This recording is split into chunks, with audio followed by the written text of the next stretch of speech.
बिस्मिल्लाहिर्रहमानिर्रहीम। अस्सलामुअलैकुम। आप देख रहे हैं यूट्यूब चैनल आम सी बातें। इमरान रियाज जैसे सहाफ़ियों को जवाब मिल गया। तहरीक लब्बैक पर इल्ज़ाम लगाने वाले गलत साबित हो गए। इस वीडियो में हम इसी के मुतालिक बात करेंगे।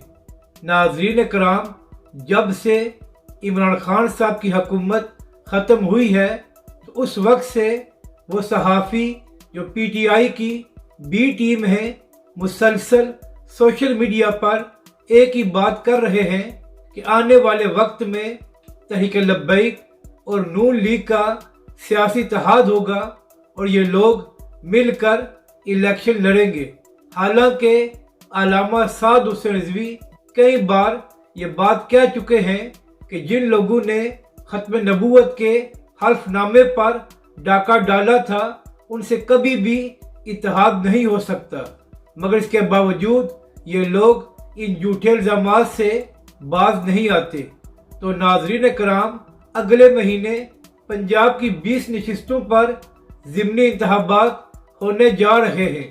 तो तहरीक लब्बैक पाकिस्तान ने किसी भी सियासी जमात के साथ ना ही इत्तेहाद किया है और ना ही सीट एडजस्टमेंट की है, बल्कि तहरीक लब्बैक पाकिस्तान ने 20 सीटों पर अपने उम्मीदवार खड़े कर दिए हैं।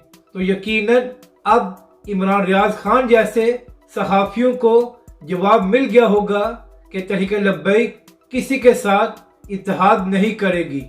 अपनी राय का ज़रूर इजहार करें कि आपको ये वीडियो कैसी लगी और हमारे इस चैनल को भी सब्सक्राइब करें।